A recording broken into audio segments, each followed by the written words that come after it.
No one in the valley had ever seen a man cut ice to survive a freeze. But Daniel Reeves was sawing blocks from the lake as if his life depended on it, because a polar vortex was coming, the kind that dropped temperatures to -50 Fahrenheit and turned wind into a scalpel. If the wind finds a gap, it'll carve through my cabin like a butcher's knife. The Weather Service had broadcast the warning an hour earlier. Unprecedented wind chills, lethal exposure, seal every door. Daniel didn't reach for more firewood or extra blankets. He went to the lake instead. Ice, he believed, could stop what wood could not, the wind that would kill a man hours before the cold did. He pulled block after block toward his cabin, working against a clock measured in dropping mercury. Dead air is the only shield. Once the wind gets moving inside, it's over. The air already bit at 30 below. But the real cold hadn't arrived yet. He'd read once that a wall of ice, if built smooth and sealed, could turn away the killing draft. Most men would call that madness. For Daniel, it was the only card he had left. The forecast gave him less than 12 hours. He dragged the first block into place before anyone could tell him it was madness. Daniel set the first block against the frozen ground, squaring it with the door frame. The ice felt heavier than stone. If I can get the curve right, every block will lock itself in place. He stacked a second block beside it, packing wet snow into the seam like mortar. The dome began to rise on the distant sled trail. A few early travelers stopped. One man pointed, and the sound of his laughter cracked through the cold air. His voice carried across the snow. Ice keeps out the cold like a sieve keeps water. Let them laugh. They've never read what I've read. He fitted each block so the wind would slide across the smooth face, not catch on a single edge. By midday, the wall stood nearly waist-high, a strange translucent fortification nobody had asked for. His neighbor Anthony walked up the path, stopping just short of the ice wall with his arms crossed. What in the world do you think you are building, Reeves? An ice palace? Something that can stop the wind. That's all that matters now. The cold doesn't kill a man, Anthony. The moving air does. Strip the heat out of him before the mercury even bottoms out. You are telling me ice is going to trap warm air? That's barrel-scraping logic, if I ever heard it. Number. It traps dead air. The wind slides around the curve instead of pushing through. Once the air inside stops moving, the cabin keeps its heat. Anthony stared at the half-built ice wall, then back at Daniel.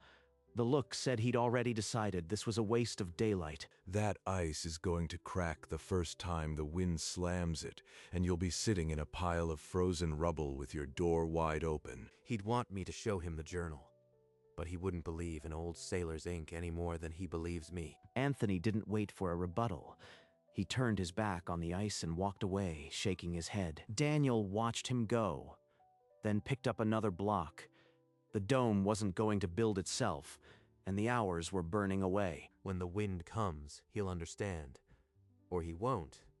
Either way, I won't be the one found frozen inside a wind tunnel. Daniel angled each block outward. The curve would send the wind sliding away before it pushed. The old whalers knew. Smooth ice turns the wind. Seal every seam, or moving air finds a way. He packed wet snow into every gap, sealing joints solid. The dome climbed block by block. By afternoon, the ice wall arched over the door. The last blocks waited at his feet. Keystone last. Once locked, the whole dome compresses.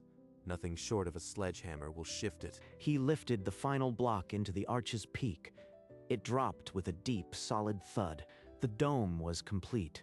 A translucent shell sealing the doorway. Wind could scrape it, but never push through. No gaps, no edges to catch the wind. A dead air pocket, like the journal said. Dusk fell, and evening gusts swept down the valley. They hit the ice and curled around, but found no seam. The real test was hours away. For now, the ice dome held its still air, waiting. Daniel pulled the inner door open and stepped into the ice airlock. The change was immediate. The air hung still, undisturbed. No draft, no shiver of air against my skin. The dome already works. He lit a kerosene lantern and hung it from an ice hook. The flame barely flickered. He checked the old thermometer mounted by the door. It read 28 degrees, nearly 30 warmer than the outside air. 28. No wind chill. The whalers were right. Freezing water can hold warmth. He pressed his palm against the ice. Beyond it, the evening wind was rising, but none reached him. The temperature inside the airlock held steady, proof that the buffer was real. Anthony would call it a stunt. But I can feel the stillness, this pocket of air the wind can't touch. He stayed inside the dome a long while, letting the silence speak for the ice. When he finally stepped back inside the cabin, the ice dome glowed faintly in the darkness, a promise the coming storm would test. The next morning, Anthony found himself walking to Daniel's cabin again. The ice dome caught the low winter sun like a piece of polished quartz. Daniel, open up. I want to see this icebox you've been fussing over. Come inside, Anthony. See for yourself if I am crazy. Anthony stepped through the narrow entrance, his shoulders brushing the ice. The air inside was still as the grave. It's still, I'll give you that. But that's just because the wind hasn't started yet. A real gust would tear through. The wind was blowing hard last night. When I tested it, the flame didn't flicker and the air stayed dead. A night breeze. The polar vortex will laugh at this frozen glass house. It'll crack in the first hour. I didn't dream this up. Whalers in the Arctic built these windbreaks. I've got the journal that proves it. Whalers. Next, you'll tell me you found it in a bottle. Old sailor stories don't hold up against real weather. Anthony turned and ducked out of the ice dome, shaking his head. Daniel watched him go, knowing the argument wouldn't end until the storm did its work. Later that day, Daniel sat alone in his cabin, the old journal open on his lap. The memory of finding it was still sharp. A year back, he'd been browsing a dusty bookshop 3 towns over when a worn spine caught his eye. The title read, Arctic Whaling Journals, 1847. Inside, a sailor had sketched something impossible, a hut of ice that held back the wind. The entry was underlined, a wall of ice, built smooth and sealed, will keep the moving air at bay and preserve the heat within. Daniel had traced the diagram with his finger, reading how whalers on the frozen sea stacked ice blocks around their shelter's entrance. They survived minus 60. 60 below. If they could do it on open ice, so can I. In the present, Daniel closed the journal and stared at the ice dome through his window. Anthony thinks it's a sailor's yarn, but those men lived because they listened to what ice can do. The journal held more than a drawing. It held a principle proven by men who'd had no choice but to learn. Daniel didn't need Anthony to believe. He only needed the wind to behave exactly as the whalers said it would. That night, a cold front slammed the valley with steady, bitter wind. It wasn't the vortex, but a preview. By dawn, Daniel's door swung open without a scrape. The ice dome had kept the frost at bay. 100 yards away, Anthony threw his shoulder against his own door. It didn't budge. Inside his cabin, thick frost bloomed across the floorboards. The wind found every crack. Through the window, he saw Daniel's door standing open. Must be a trick of the sunlight. Daniel saw the thin, struggling smoke from Anthony's chimney and crossed the snow to check. He found Anthony wrapped in blankets, stabbing at the frozen latch with a knife. Come stay at my place, Anthony. The dome will hold until this passes. I am not sleeping in your ice coffin. This cabin stood for 20 winters. It'll stand today. Daniel didn't press. He walked back to the dome that was silently proving him right. The cabin's weather radio crackled with an emergency tone. Daniel turned the volume high, his jaw clenching. Polar vortex warning. Wind chills to minus 50. Winds gusting 60. Lethal exposure in minutes. Seek shelter now. Minus 50 with 60-mile winds. This is the storm the whalers faced. He pulled on his mittens and went back outside. The dome needed extra armor on the north face. A few more blocks on the windward side. Seal every seam again. No second chance tonight. Still fussing with that ice palace? Real men board their windows, Daniel? Inside his cabin, Anthony nailed planks across the window frames and shoved rags under the door. 20 winters this cabin stood. It doesn't need a frozen tomb over the door. As the last light failed, Daniel pressed weather stripping around his inner door, sealing the cabin from the airlock. To the north, a wall of cloud swallowed the peaks. The vortex was rolling in, and nothing would stop it now. Daniel pulled the inner door tight, the weather stripping compressing with a dull thud. The ice dome outside was his last line of defense. Night swallowed what was left of the light. The ice dome glowed amber from the lantern inside, a solitary beacon in the deepening cold. By lantern light, Daniel opened the whaler's journal. The old diagram of the windbreak hut steadied his breathing. The wind cannot enter if the walls are smooth and the seams are sealed. That single line was worth every block of ice. Outside, the first spectral gust slammed the trees. Snow razored sideways. The vortex had arrived. Inside the dome, Daniel felt the floor vibrate. But the air stayed dead still around him. 100 yards away, Anthony's cabin groaned. Wind shrieked through his door's frame like a blade. Anthony huddled by his stove, but the draft doubled in minutes. The cold was already winning. For Daniel, only a thin wall of ice stood between him and the same killing wind. But that wall was sealed, and the air held its breath. The ice dome stood against the screaming dark, a pocket of dead air, the only thing between Daniel and the killing wind that had just begun its work. The vortex hit the valley floor like a freight train. Wind screamed at 70 miles an hour, and the world turned white. Against the ice dome, snow piled rapidly, insulating the curved wall with each furious gust close to the ice. The wind tried to peel the blocks apart, but found no edge to grip. The dome is holding. The wind is sliding over us like water off a stone. Inside the airlock, the lantern's flame stood upright. The still air was a physical presence, visible in the swirling snow. The wind curved around the dome, forming a smooth aerodynamic shell. It was the same principle the whalers used. Turn the wind, don't fight it. The ice was doing precisely that. Beyond the dome, Anthony's cabin was a dark smudge in the blizzard, its chimney sputtering. He wouldn't listen. Now he's in a wind tunnel, but there's nothing I can do from here. The dome would have to survive hours more. The night claimed every degree, but the ice stood fast. At Anthony's cabin, the front door was no longer a barrier. It was a funnel. Air screamed through every crack. Frost bloomed along the interior frame like white mold, spreading rapidly as the wind bled through the wood. Rags, blankets, nothing stops it. It's like trying to plug a sieve. The wind just finds another gap. This wind will bleed every degree out of here.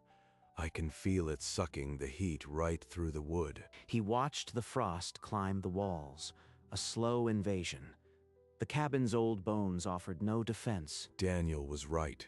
Not about the ice, about the wind. It's not the cold, it's the moving air. The thought of that ice dome sitting just 100 yards away, warm, still, cut deeper than the cold. I called it a stunt. Now his ice coffin is probably the only warm spot in the valley. The wind outside doubled its fury. Inside, the temperature sank another degree with each violent gust. Anthony's pride couldn't stop the killing wind. His cabin had become a wind tunnel, and the cold was winning. Inside the ice airlock, Daniel sat on a wooden crate, the whaler's journal open across his lap. The lantern burned steady. He traced the faded ink with his finger. The wind cannot enter if the walls are smooth and the seams are sealed. That one sentence was the difference. The whalers built this with their bare hands on open ice. He glanced at the old thermometer. The red column held at 22 degrees. Outside, the air was minus 48. A 70-degree gap, all because the air can't move. Ice is keeping me alive. He thought of the whalers who'd sailed into the Arctic with nothing but wooden ships and this hard-earned knowledge. They didn't have modern weather warnings.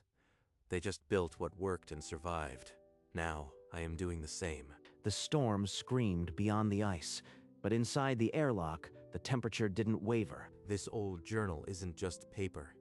It's a lifeline from men who beat the same wind. Daniel closed the journal. The principle was proven. Now he just had to wait for the wind to finish its work. In his own cabin, Anthony had lost feeling in his fingers. The killing wind had slipped past every rag and blanket. He staggered to the window, scraping frost from the pane with his numb hand. Through the whiteout, a faint amber smudge glowed. Daniel's ice dome, 100 yards away. He's in there, warm, while I am freezing like a fool who called it a stunt. That amber glow was a taunt and a lesson. The ice he'd mocked was keeping a man alive. Anthony turned from the window, grabbed his mittens, and stumbled toward the front door. The door fought him, frozen shut. He threw his shoulder into it, cracking the ice seal. Wind howled in, snatching his breath. Snow razored his face as he forced his way out. If Daniel can build one, so can I. I am not dying tonight because I was too stubborn. Anthony stepped into the killing wind, leaving the failing cabin behind.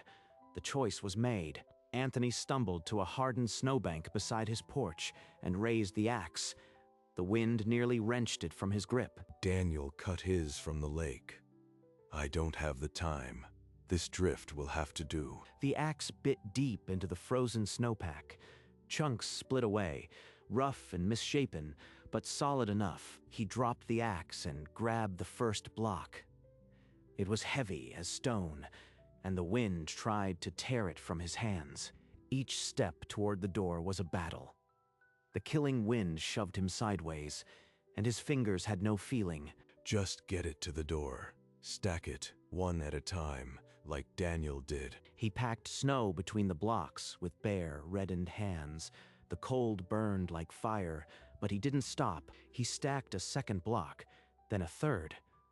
The crude wall began to rise, crooked but solid, growing by lantern light. Keep going. Seal every seam. If the wind gets through, it's all for nothing. The wall was only half the height it needed, but Anthony didn't look up. He just kept stacking. Inside the ice dome, Daniel spotted a flicker through the blizzard, a light that didn't belong to the storm. That's not a reflection. That's a lantern, and it's moving. Someone is out in this. He squinted through the ice. The light bobbed near Anthony's door. Only one man would be out there. He's building a windbreak, cutting ice in minus 50. He finally listened. Daniel's hand moved toward the airlock seal.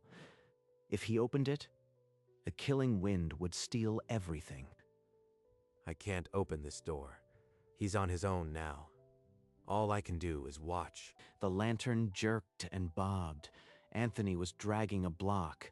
Each motion was a war against the wind. Come on, Anthony. Seal it tight. The wind will find every gap you leave. The wall crept upward, block by block.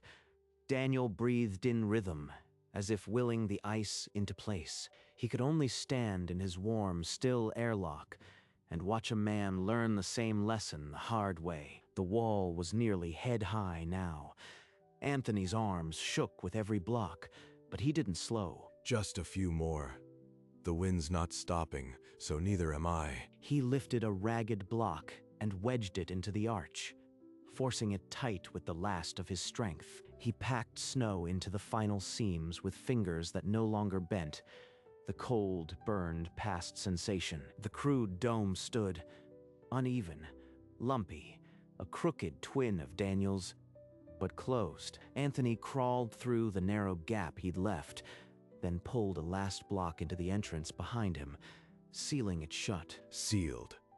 Now it's up to the ice. The blizzard slammed against the new ice wall, searching for cracks, but the wall held. Inside the narrow space, Anthony collapsed against the ice, exhausted, listening. He didn't know if the air was still yet. He only knew he'd built something between himself and the wind for a long moment. Anthony heard nothing but his own ragged breathing, and the storm's muffled howl. The wind is distant, not on my skin. The air here is still. He held his breath, straining to feel the draft that had been slicing through his cabin all night. Nothing. No wind. The ice wall is doing exactly what Daniel said it would. Outside, the blizzard screamed and beat against the ice, but the pocket of dead air held. It works. The ice keeps the wind out. I am not freezing. I am actually warmer. I mocked him, called it a frozen tomb. And now, this crooked lump of ice is saving my life. He pulled the lantern closer and wrapped his arms around his knees, feeling the cold inside the shelter, but not the wind. The wind can scream all it wants. It can't reach me anymore. In the cramped, crooked ice shelter, Anthony sat still for the first time since the storm began. The dead air held. The vortex reached its peak in the black hours before dawn. Wind shrieked at 80 miles an hour, and the world disappeared into white. The whalers wrote about nights like this, when the ice screams but the air inside stays dead. In his crooked shelter, Anthony heard the outer blocks groan. A thin pencil of snow dust sifted through a seam. A leak. But the air still isn't moving. The pocket holds, even with my rough work. He built it alone in the worst of it. That crooked dome is keeping him alive. 100 yards apart, 2 ice domes glowed in the whiteout. One a craftsman's shield, the other a desperate man's last stand. But both held. The killing wind, the -50 cold, the 60-mile gusts, none of it could breach the dead air. Water frozen from the lake, the cheapest thing in the valley, and it just beat the worst storm in a century. Ice. The one thing I dismissed, the one thing that saved me. In the heart of the vortex, 2 men sat warm in their frozen shells, the wind a distant beast that could no longer reach them. Dawn broke over the valley in a wash of pale gold. The wind had died completely, leaving a world of frozen silence. Daniel pushed aside the weather stripping and stepped into his ice airlock. The sun through the ice turned the small space into a cathedral of light. Not a single crack. Every block locked tight. The whaler's knowledge held. 100 yards away, Anthony shoved at the block, sealing his entrance. It gave with a scrape, and he crawled out into the sharp air. It held. Crooked as sin, but it held. I am alive. Daniel spotted him across the white field, a small figure, but upright, alive. He stepped out into the snow, and the 2 men began walking toward the middle. Neither spoke as they closed the distance. The ice around both doors said everything. He built it in the worst of the storm, with his bare hands, stubborn to the bone, but alive. They met in the untouched snow, 2 silhouettes against the morning, beneath 2 domes of ice that had done exactly what ice was never supposed to do. You were right, Daniel. It wasn't the cold. It was the wind all along. The wind, not the cold. That's the secret the whalers knew. Daniel reached into his coat and pulled out the worn leather journal, the same one Anthony had laughed at the day before. It's not just ice blocks, Anthony. It's a century of men who survived worse. Anthony took the journal with his raw hands and opened it. The ink was faded, but the diagram was unmistakable. Anthony read aloud, "A wall of ice, built smooth and sealed, will keep the moving air at bay and preserve the heat within." This was here all along. In a book, in the lake, right in front of us. The cheapest material in the valley, and it saved us both. Anthony looked at the journal, then at his crooked ice shelter, then at Daniel's perfect dome. He closed the journal gently and held it against his chest. A a man who just understood what it meant to listen. Anthony stood motionless, the weight of the journal in his hands, his crooked shelter a crude monument behind him. You can keep reading it, but the real lesson is standing right there. Without another word, Daniel turned and walked back toward his own dome, his footsteps crunching the frozen silence. A whaler's journal and a frozen lake. That's all it took to save us. The sun climbed higher, and the two domes, one smooth as glass, one rough as necessity, stood silent beneath the blue. By dusk, a lantern inside the perfect ice dome filled it with amber light, a glowing heart in the frozen twilight. Daniel sat within by his lantern, the journal closed on his knee, looking out through the ice at the peaceful, conquered valley. 100 yards away, a rougher lantern flickered through the cracks of Anthony's shelter. Both lights held. In a valley that had once mocked the frozen lake, two men now owed their lives to water turned solid. The ice dome glowed through the night, a quiet reminder that sometimes the coldest thing can keep you warm.